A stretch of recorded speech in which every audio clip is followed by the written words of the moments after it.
Yeah, I think something a little bit less technical, which might be nice break, and talk a little bit about my favorite industry, which is travel and tourism. And I'm going to be talking a bit about the circular economy in the realm of tourism. So a little bit about myself. I have been the sustainability manager for Withlocals for a little over 2 years now. And I've also been at the company for over 6 years. And I've been in the tourism industry for a little over 10 years. And I know there's a few people here today and yesterday from the travel industry, and it is a really important sector. In 2019, 1 in 10 jobs were in the tourism sector, and it contributed to almost $10 billion of the global GDP. So that is a big number. And I'm going to be talking to you a little bit today about money in tourism, and sometimes it doesn't always end up in the right hands. But first, I'm going to introduce you to Withlocals a little bit. This is our platform, and it's all about connecting local people with global travelers through authentic tours and experiences. So you can search where you want to go to. We could use Berlin as an example, but Frankfurt is also on the platform. I just found out today. I didn't know. And then you get to the homepage of Berlin, and at the top you can see there's different local guides, or we call them hosts, so you can directly get in touch with them, and you can get to know a little bit about their passion, and they will create a personalized experience for you.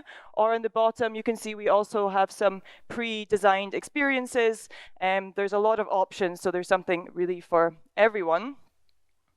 But today I want to talk to you a little bit about tourism and the circular economy. So I will start off with a bit of a definition, which I think most of you are probably aware of the circular economy. It's a model of production and consumption which involves sharing, leasing, reusing, repairing, refurbishing and recycling existing materials and products as long as possible. In this way, the life cycle of a product is extended.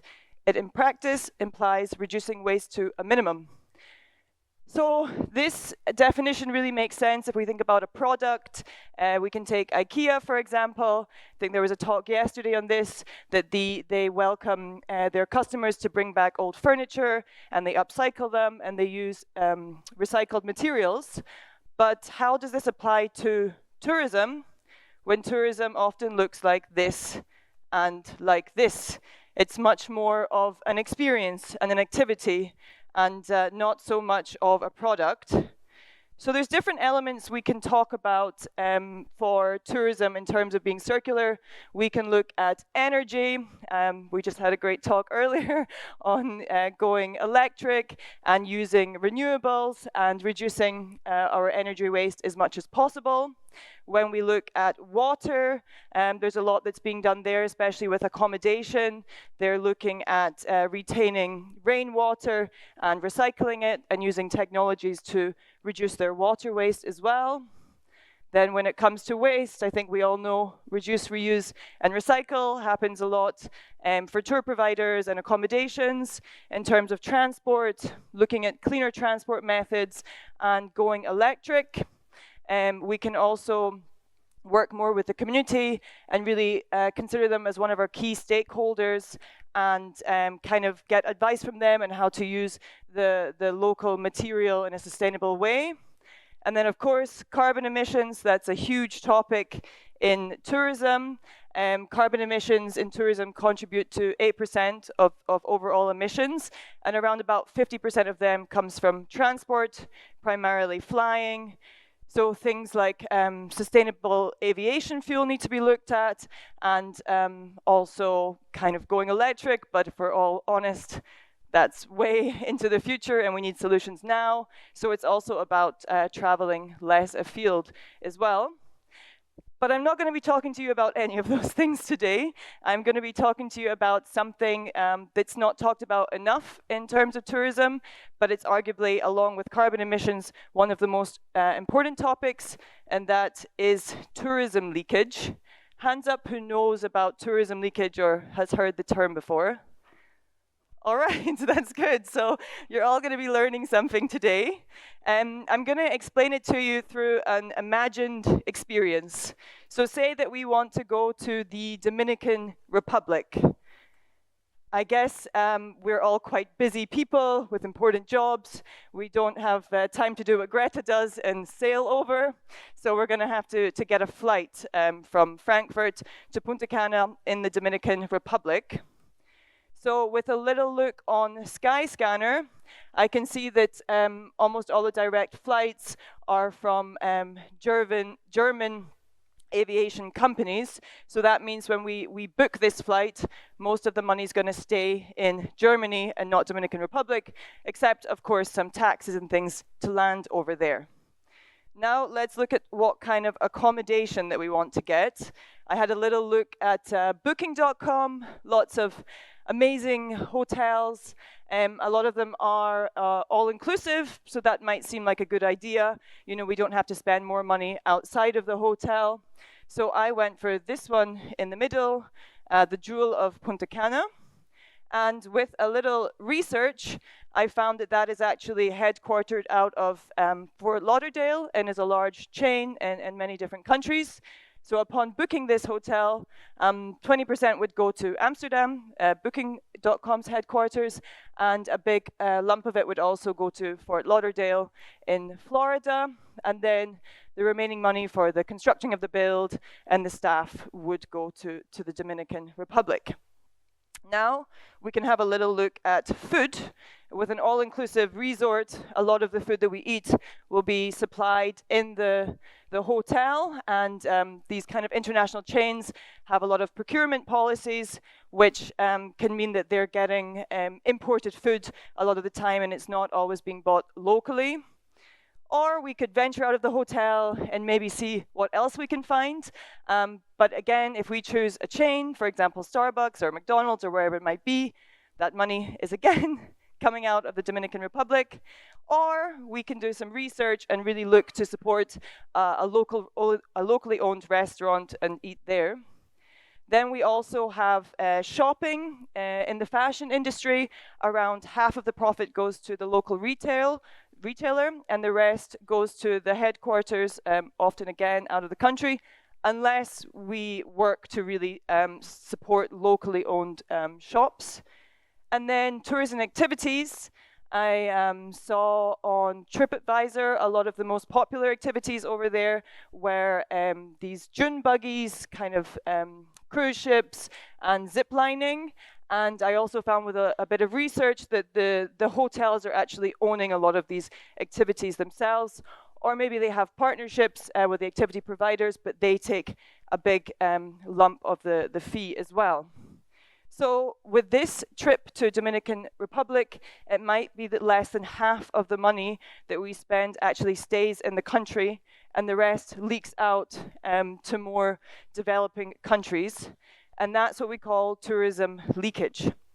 And this problem can be really huge. According to the UNEP, only a certain amount of tourist money stays in the local economy. So I want to see if you guys can guess. For every $100 of tourist money, guess how much stays? Hands up for A, $80. Okay, no one thinks that. B, $50. Okay, we have a few hands there. C, $20. I think most of us. And D, $5. So that's a survey done in 2016, and that's in some developing destinations. So this is definitely more on the extreme end, but that is the case in some circumstances. In Thailand, it's said to be about 70% of tourism leakage, 70% of money going out.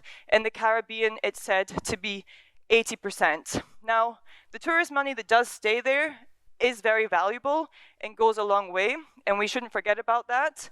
But we have to admit that there is a problem here, especially when the detriments are not always calculated.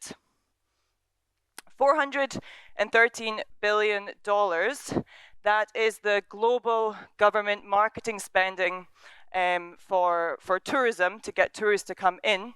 And that's a lot of money, and they don't always consider the return on investment in terms of tourism leakage. So it's really hard to calculate how much money actually goes out. And also they're not always calculating the detriments that come along with tourism, such as overcrowding, where we can see here in Rome by the fountain. We also have gentrification of neighborhoods, kind of international chains coming over and taking over the local shops and restaurants. We also have tourist accommodation taking over city centers. I think in Venice, in the 1950s, the population of locals was 120,000, and today it's only 50,000.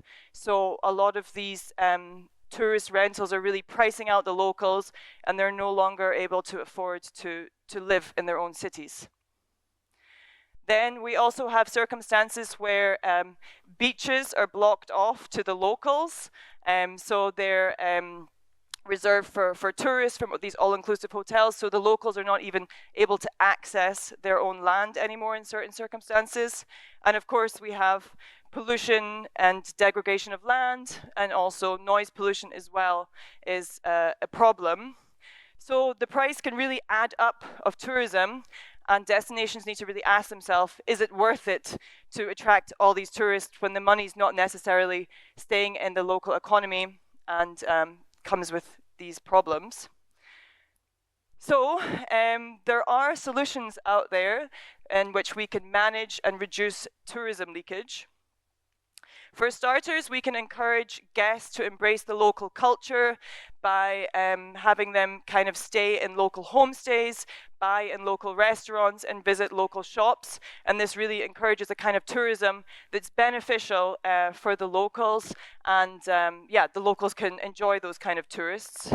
On top of that, companies should be doing what they can to create strong sustainable linkages. So that relates to the partners that they can make that are local, to make sure that the money continues being circulated locally. Companies should also support governments in implementing capacity building programs to train high-level tourism professionals locally without having to rely on external knowledge always. Businesses can also engage and involve communities as a way to retain much of the revenue from tourism activities and for them to help with the use of sustainable natural resources.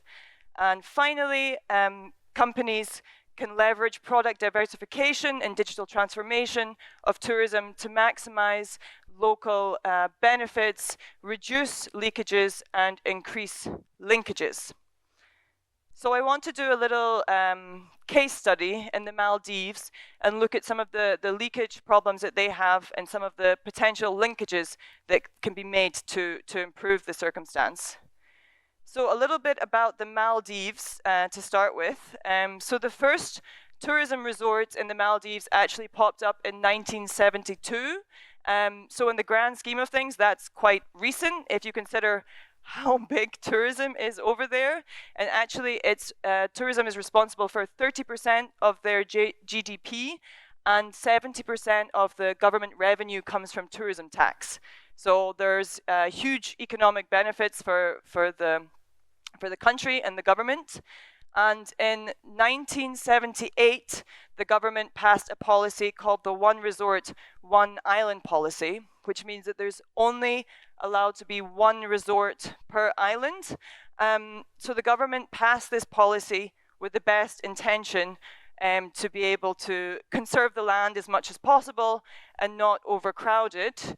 But of course, an outcome of that means that all of these resorts are not locally owned. They're all owned by external countries, often from people from richer countries, and the locals are not able to kind of, put their own homestays on and really benefit from the tourism.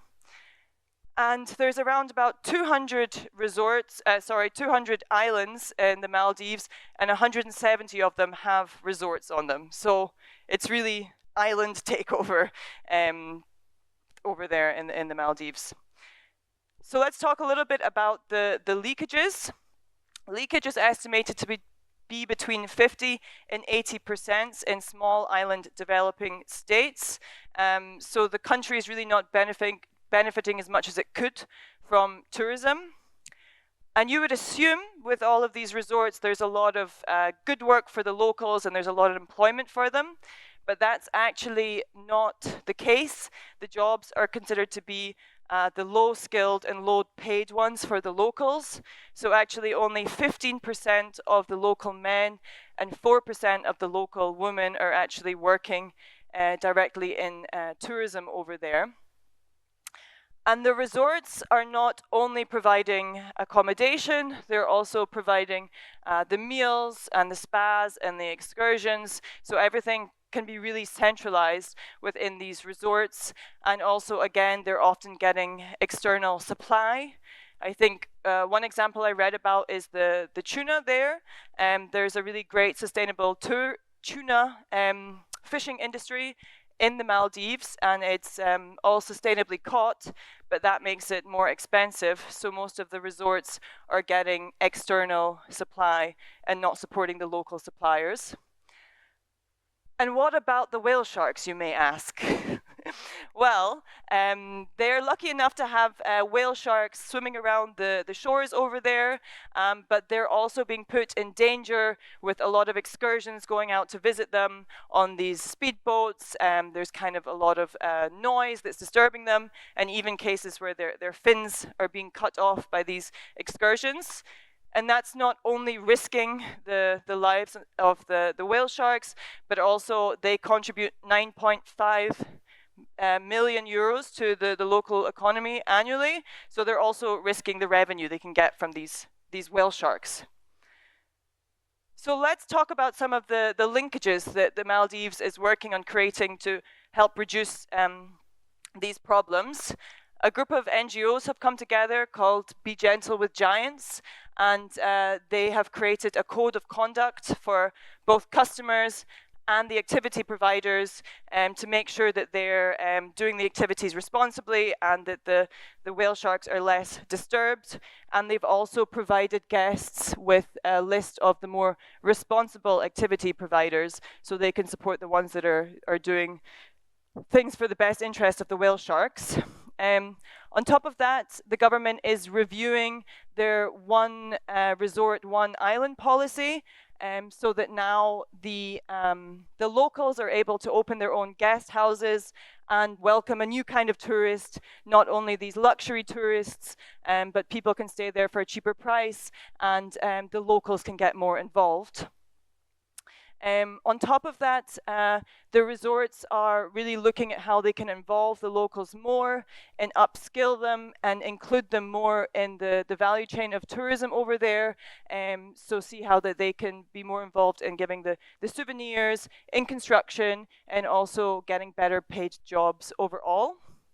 And finally, the government is looking at making it obligatory for the resorts to include more local partnerships and buy local supply where possible. So with this, we see that it is possible to do things better. So I want to talk to you a little bit now about Withlocals and what we do to create these linkages and reduce the leakages.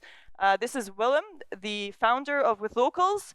It was founded around about 10 years ago. It's a Dutch-based company.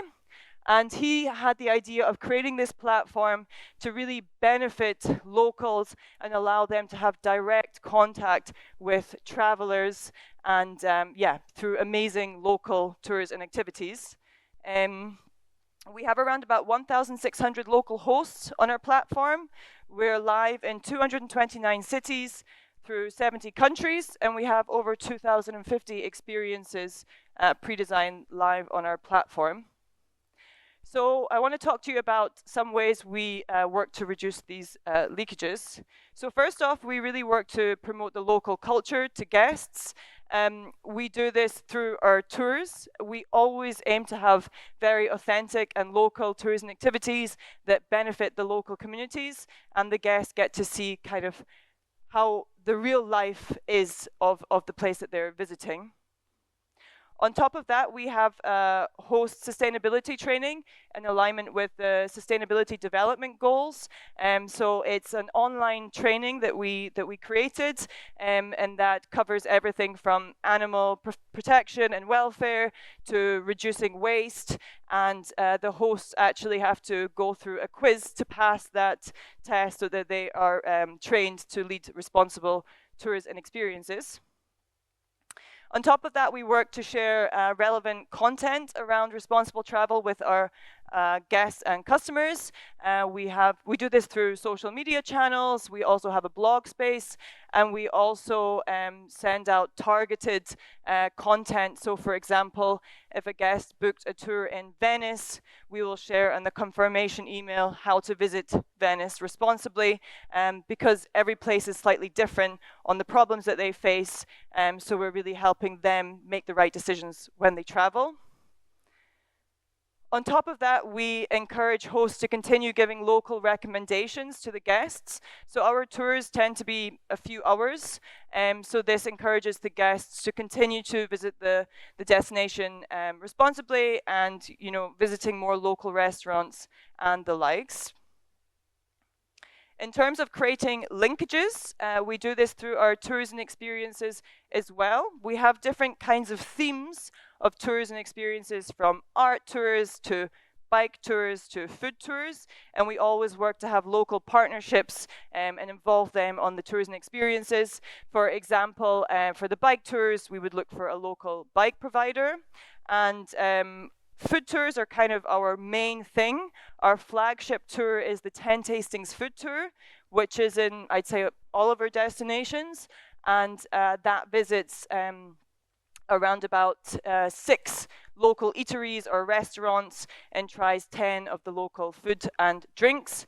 And it's estimated in 2022 that 100,000 eateries were supported through our tours and experiences.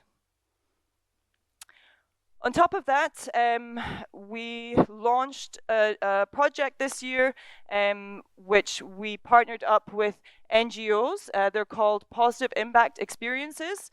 So we looked for specific NGOs in the different destinations we are, and looked how we could involve them on our platform. So one example in Edinburgh is we found an NGO called Invisible Cities, and they work to get homeless people off the street through tourism. So they create them to be tour guides and be able to get them work in the tourism industry. So we've put those guides on our platform and able to empower them with work, and the commission that we make also goes to the NGO to support them to continue to do those the great work that they're doing. And we have several examples of these different kinds of experiences in different cities. So that's really exciting for us. On top of that, we work to involve the local communities as much as possible. We do this by onboarding local hosts. We define local as living in the city for 2 or more years and speaking the local language. On top of that, we give the locals complete autonomy and freedom. So we're not sitting in the Netherlands kind of dictating exactly how they should do the tours. We have kind of tour themes, but every host does their tours differently, and they're personalized, and we put the trust on them that they know how to lead a great tour. And on top of that, they're also welcome to join other platforms. They don't only have to be on ours. And I've actually seen quite a few hosts, through joining with locals, create their own tourism company and be successful in that. So it's great to see that with locals, it's kind of helping locals to do more as well. And then finally, when it comes to product diversification and digital transformation, well, that's what we're all about. We've created an easy-to-use app and website which has a range of different products and allows the guests to be in direct touch with the locals and live these amazing experiences. So that brings me to my last slide, and I want to leave you with a few key points. 0% leakage is not the aim here. not only because it's not feasible, but international trade isn't always bad. You can take a coffee shop in London that's serving coffee beans from Ethiopia. It doesn't mean that's bad. There's some very positive international trade, and tourism does really help to spread money across the world, but we can do better, and customers really have the power to make good travel choices and start to help reshape the industry. And on top of that, companies and governments have the responsibility to work and see how more money can stay in the local economies, especially where tourism has such a big impact on them. Thank you very much for listening, and hopefully see you at the round table later.